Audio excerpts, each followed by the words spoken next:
जय हिंद दोस्तों। आज की वीडियो में आप सभी का स्वागत है। आई होप आप सभी बढ़िया होंगे और अपनी तैयारी अच्छे से कर रहे होंगे। तो आज की वीडियो का हमारा टॉपिक है भारत की जो अनुसूचियां हैं वहां से आप सभी को जरूरी क्वेश्चन देखने को मिलता है। आर्टिकल या अनुसूची वगैरह से, आर्टिकल से तो 2-3 क्वेश्चन पूछे जाते हैं, अनुसूची भी आप सभी को जरूर एक जरूर पूछी जाती है। तो मैंने उसको बहुत अच्छे से एक ट्रिक के तरीके से बनाया है जिसके अनुसूची आपको रटना नहीं पड़ेगा, आप आराम से अनुसूचियों को याद कर पाओगे किस तरीके से। तो आज उसी के बारे में बात करेंगे।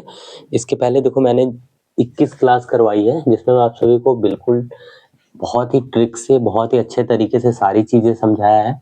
और आज की वीडियो में भी आप सभी देखेंगे कि अनुसूची आपको जो पहले रटते होंगे तो आपको आज रटना नहीं पड़ेगा। जिस तरीके से मैं आप सभी को समझाने वाला हूं, बिल्कुल स्टोरी के तरीके से, आप उसको ध्यान रखिएगा। आप आराम से 12 की 12 अनुसूचियां जरूर याद कर लोगे, ठीक है, समझ जाओगे और आपको हमेशा हमेशा के लिए याद रहेंगी, ठीक है। तो जो भी, चलिए वीडियो को शुरू करते हैं।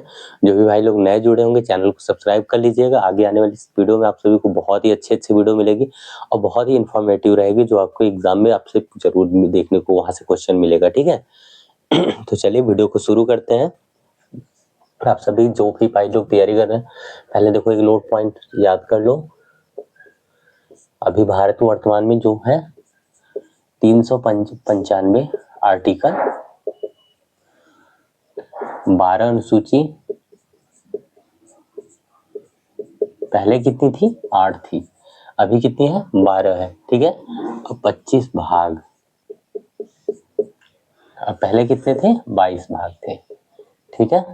ये चीजें ध्यान रखो, बेसिक चीजें हैं, मोस्ट सभी को पता होंगे, जिनको ना पता हो जरूर नोट कर लीजिए और ध्यान रखिए, ठीक है।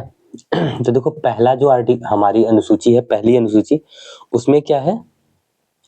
राज्यों, देखो एक इसको देखो रफ कर रहा हूँ जिससे आप सभी को मैं समझा सकूं, फिर ट्रिक बता सकूं। इसको आप नोट कर लीजिए जिनको नोट करना हो।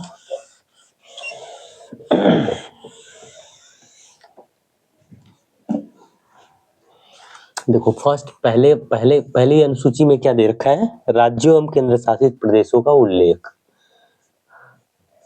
राज्यों एवं केंद्र शासित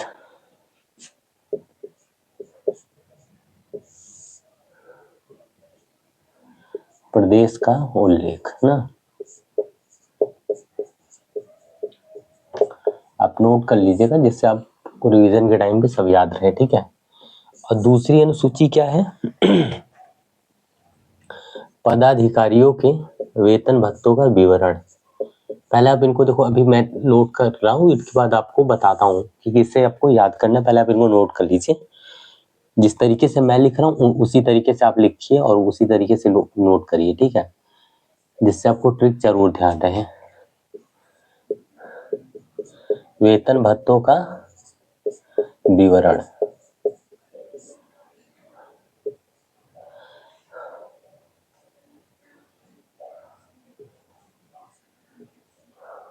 ठीक है, वेतन भत्तों का विवरण दूसरे में हो गया। तीसरी अनुसूची में क्या दे रखा है? पद ग्रहण के समय ली जाने वाली शपथ। पद ग्रहण के समय ली जाने वाली शपथ। अभी जो देखो आपको तरीका बताऊंगा, बहुत अच्छे से आप चीजें याद कर समझ आ जाएगी, ठीक है। जिनको बिल्कुल रटना भी नहीं पड़ेगा, आपको रटने की जरूरत नहीं पड़ेगी, आप आराम से याद कर जाओ और आपको याद भी हो जाएगा सब कुछ। राज्यों एवं राज्यसभा में प्रतिनिधित्व, यानी कि सीटों का आवंटन।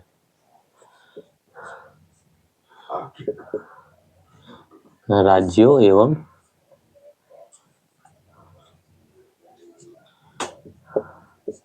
राज्यसभा में प्रतिनिधित्व।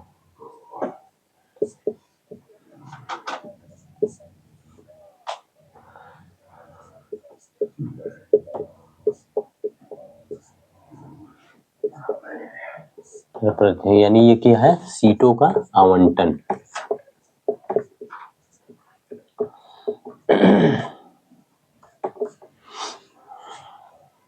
नेक्स्ट पांचवा बात करें, पांचवा हमारा क्या है? अनुसूचित क्षेत्रों एवं अनुसूचित जनजातियों का वर्णन। अनुसूचित क्षेत्रों एवं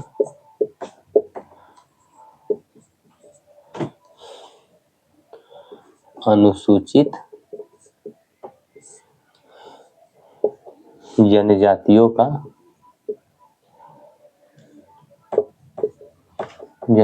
का वर्णन। 5 हो गया, ठीक है। नेक्स्ट 6वां, असम, मेघालय, त्रिपुरा, मिजोरम। इसको देखो, ये कंफ्यूजन होता है थोड़ा, इसलिए इसको भी बताऊंगा भी आपको कैसे समझना है। असम, मेघालय, त्रिपुरा और त्रिपुरा और मिजोरम, ठीक है। मिजोरम के जनजातीय क्षेत्रों का उल्लेख, कि जनजातीय क्षेत्रों का उल्लेख, ये किसमें है? 6 में, ठीक है। नेक्स्ट बात करें 7वां में क्या है? केंद्र और राज्य के बीच शक्तियों का बंटवारा, यानी कि जो राज्य सूची है, समवर्ती सूची है, केंद्र की सूची है, वही चीजें 7वें में है, ठीक है। केंद्र व राज्य के बीच शक्तियों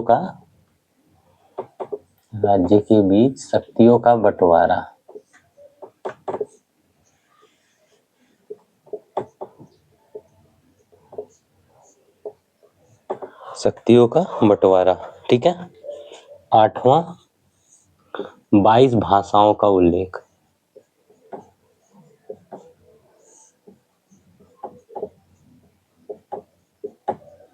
ठीक है। 9वां, संपत्ति के अधिकार का अधिग्रहण, संपत्ति के अधिकार का अधिग्रहण।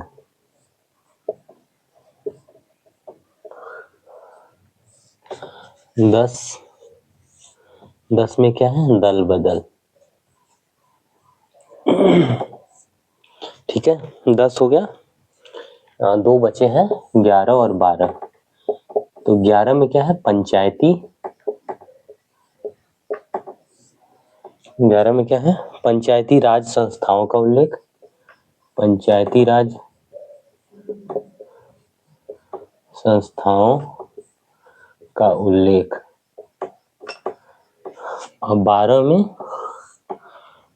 शहरी क्षेत्रों के स्वशासन संस्थाओं का उल्लेख, शहरी क्षेत्रों के स्वशासन संस्थाओं का उल्लेख,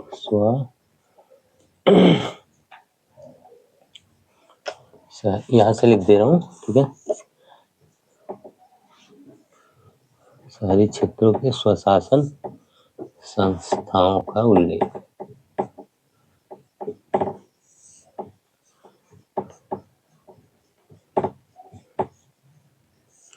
ये देखो हमारी 12 अनुसूचियां हो गई, ठीक है।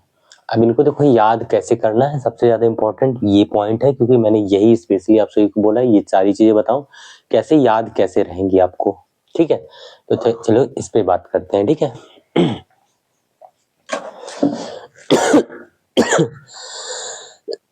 सॉरी, देखो पहले में क्या दे रखा है? राज्यों एवं केंद्र शासित प्रदेशों का उल्लेख, दूसरे में पदाधिकारी के वेतन भत्तों का विवरण, तीसरे में पद ग्रहण के समय ली जाने वाली शपथ, चौथे में राज्य एवं राज्यसभा में प्रतिनिधित्व यानी सीटों का आवंटन, चौथे में, 5वें में अनुसूचित क्षेत्रों एवं अनुसूचित जनजातियों का वर्णन, 6वां में असम, मेघालय, त्रिपुरा, मिजोरम के जनजातीय क्षेत्रों का उल्लेख। इसको आप देखो एटीएम स्क्वायर के तरीके लिखो, एटीएम स्क्वायर। ये किस लिए? ए से असम, टी से त्रिपुरा, एम स्क्वायर का मतलब मेघालय और मिजोरम। एम स्क्वायर से मतलब ये रखो, देखो क्योंकि मणिपुर भी है तो मणिपुर में ऊपर मात्रा नहीं लगी हुई, इसी वजह से मैंने स्क्वायर किया। देखो इसमें भी मात्रा ये ऊपर लगी हुई, इसमें भी ये मात्रा ई की लगी हुई है, तो इस वजह से इसको स्क्वायर बोला है। तो मेघालय और मिजोरम आपको ध्यान रहेगा, मणिपुर नहीं आ माइंड में आएगा क्योंकि यम स्क्वायर है, ठीक है। यम रहता तो कंफ्यूज होते मेघालय, मिजोरम और मणिपुर में, तो इसी वजह से यम स्क्वायर है, तो मिजोरम मेघालय, ठीक है।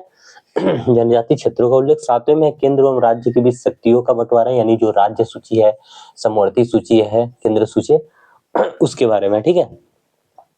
राज्य सूची है जो राज्य का विषय होगा, केंद्र सूची केंद्र के लिए होगा, समवर्ती जो सूची है जिसमें राज्य और केंद्र दोनों अपने दोनों का मिक्स होता है, ठीक है।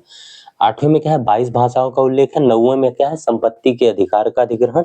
10 में दल बदल कानून है।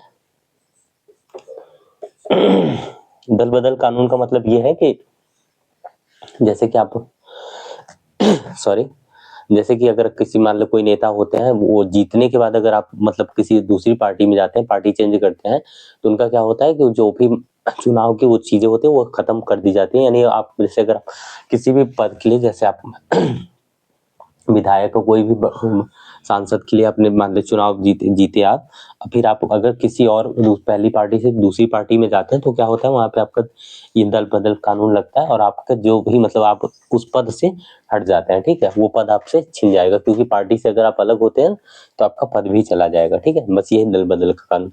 11 में पंचायती राज संस्थाओं का उल्लेख है। 12 में शहरी क्षेत्रों के संस्थाओं का स्वशासन संस्थाओं का उल्लेख। ये सारी चीजें हो गई।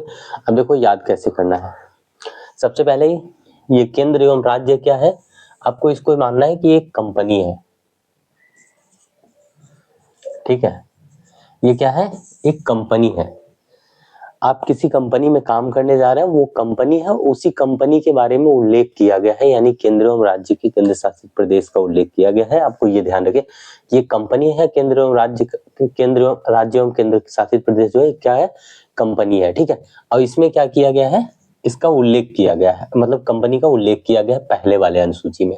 सीक्वेंस से रहेगा और सीक्वेंस से सीधे समझ। नेक्स्ट, अगर आप किसी कंपनी में काम करने जाते हैं तो सबसे पहले आपको क्या चीजें देखनी पड़ती है, आपको सबसे ज्यादा इंपॉर्टेंट चीज होती है कि आपको पैसा कितना मिलने वाला वहां पे। तो वहां पे क्या है, आप नियुक्त हो रहे हो और वहां जा रहे हो कंपनी में, राज्यों के केंद्र शासित प्रदेश में वहां जा रहे हो, तो वहां आपको सबसे ज्यादा इंपॉर्टेंट क्या है, सबसे पहले आपको ये जानना है कि आपका वेतन कितना है, आपका पैसा। अभी आप इसको बस इतना सुन लो अच्छे से, आप आराम से जब आपको देखो वेतन भत्ता वहां दिखेगा पदाधिकारियों का, आप समझ जाओगे कि मैंने सेकंड आर्टिकल में वेतन भत्ता था, मैं जब गया था काम करने कंपनी में तो फिर मैंने पैसे की बारे में बात किया था। तो वहां पे दूसरा आर्टिकल क्या हुआ, दूसरी अनुसूची क्या हुआ, वेतन भत्ता, यानी दूसरे में क्या है, वेतन भत्ता, पदाधिकारियों के वेतन भत्तों का विवरण है, ठीक है। नेक्स्ट, जब आपके पैसे की बात हो जाती है तो फिर आपका क्या होता है, पद ग्रहण के समय ली जाने वाली शपथ, यानी आपको क्या होता है, शपथ दिलाई जाएगी कि आपको काम बिल्कुल अच्छे से करना है, कोई भी गलती कहीं भी कुछ भी नहीं करना। जैसे कि आप पुलिस की तैयारी कर रहे हैं, होमगार्ड की तैयारी कर रहे हैं, तो जब आप भर्ती होंगे तो आपको भी वहां भी शपथ दिलाई जाती है। जब आपकी ट्रेनिंग खत्म होती है, बीओपी होता है, तो आपको शपथ दिलाई जाती है कि आपको जो भी चीजें करनी है, आप अपने क्षेत्र में जहां भी आपकी पोस्टिंग हो रही है वहां बिल्कुल अच्छे से, बिल्कुल न्यायिक रूप से सारी चीजें करनी है, वहां पे कोई गलत काम नहीं करना है, ठीक है। तो इस तरीके से आप ये ध्यान रखिए। आपको तीसरा क्या हुआ कि आपको शपथ दिलाई जाएगी कि आपको काम जो है बिल्कुल सही ढंग से करना है, ठीक। राज्य एवं राज्यसभा, चौथे में क्या, राज्यसभा, राज्य एवं राज्यसभा में प्रतिनिधि सीटों का आवंटन। तो आप अगर किसी कंपनी में जाएंगे तो आपको शपथ दिला दी गई है, वेतन भत्ता हो गया, आपका कंपनी के बारे में आपने जान लिया, तो फिर इसके बाद अगला प्रोसेस होता है कि आपको जॉब तो करना है, लेकिन कहाँ पे करना है, कहाँ बैठ के करना, ऑफिस में करना है, क्षेत्र में करना है, कहाँ पे करना है, उसके बारे में आपको बताया जाएगा, ठीक है। तो इससे आप ये ध्यान रखो कि फिर आप कहे काम करने तो आपको वहां पे ये डिसाइड किया गया कि आपको कहाँ बैठ के काम करना है, यानी सीट बताई गई आपकी कि आपका ये रूम है, इस रूम में आपको इस सीट पे बैठ के आपको काम करना है, ठीक है। तो नेक्स्ट में चौथे में क्या है, सीटों का आवंटन। नेक्स्ट पांचवा में क्या है, अनुसूचित क्षेत्रों एवं अनुसूचित जनजातियों का वर्णन, ठीक है। तो यहां से देखो क्या है, अनुसूचित क्षेत्रों एवं अनुसूचित जनजातियों का वर्णन। तो जब आपको सीट दिया गया बैठने के लिए, तो इसके बाद आपसे क्या हुआ कि सीट के आधार पे आपको जब सीट दी जा रही थी तो आप एक स्टोरी इस तरीके से क्रिएट कर लीजिए कि जैसे ये मत सोचिएगा कि मैं जातिवाद के लिए बोल रहा हूँ। इस तरीके से आप क्रिएट कर लीजिए कि आपको जाति के आधार पे आपको सीट का निर्धारण करना था उन लोगों को। इसके बाद जब आपका सीट आपको दिया गया तो उन लोगों ने आपसे पूछा कि आप अनुसूचित क्षेत्र के हैं या अनुसूचित जनजाति क्षेत्र के हैं, तो ये चीजें आपसे पूछी गई, ठीक है। तो इसको ये समझ लीजिए। नेक्स्ट ये जानने के बाद आपसे पूछा गया कि आपका राज्य कौन सा है। असम, मेघालय, त्रिपुरा, मिजोरम के जनजाति क्षेत्रों का, यानी आप जनजाति क्षेत्र के और आप कौन से राज्य, ये देखो एटीएम स्क्वायर ध्यान रखिएगा। ए से असम हो जाएगा, टी से त्रिपुरा, यम स्क्वायर है तो यानी कि मिजोरम और मेघालय। यम स्क्वायर इसीलिए बोला है क्योंकि उसमें मणिपुर है तो मणिपुर को स्किप करना है, ठीक है। नेक्स्ट 7वां, केंद्र और राज्य के बीच शक्तियों का बंटवारा, ठीक है। यहां से आपको थोड़ा याद करना पड़ेगा। 7वां, केंद्र और राज्य के बीच शक्तियों का बंटवारा। 8वां में क्या है, 22 भाषाओं का उल्लेख 8 में है, ठीक है। नेक्स्ट 9वां में संपत्ति के अधिकार का अधिग्रहण। 10 में देखो 10 को आराम से याद करो, 10 से 10 हो रहा है, 10 से दल बदल, ठीक है। तो इससे याद रखो 10 से 10, 10 से दल बदल, 10 बदल 11 में पंचायत है, 12 में शहरी क्षेत्र का। बस इतना याद रखो, 11 में पंचायती राज संस्थाओं को उल्लेख, 12 में शहरी क्षेत्रों के संस्थाओं का उल्लेख, स्वशासन संस्थाओं का उल्लेख, सॉरी, ठीक है। तो बस यही था, सारी चीज मुझे लगता है समझ में आया होगा।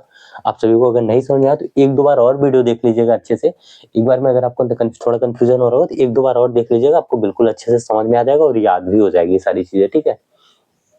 तो आज के लिए बस इतना ही, मिलते हैं नेक्स्ट वीडियो में। आई होप वीडियो अच्छा लगा होगा। वीडियो अच्छा लगा तो वीडियो को लाइक एंड शेयर जरूर करिएगा। जो भी भाई लोग नए होंगे चैनल को सब्सक्राइब करके चैनल से जुड़ जाइए। आगे आप सभी को इसी तरह की सारी इन्फॉर्मेटिव वीडियो और सब कुछ बिल्कुल टॉपिक वाइज सारी चीजें मिलती रहेंगी, ठीक है। बेस्ट ऑफ लक, अच्छे से अपनी पढ़ाई करते रहिए कंटिन्यू, ठीक है।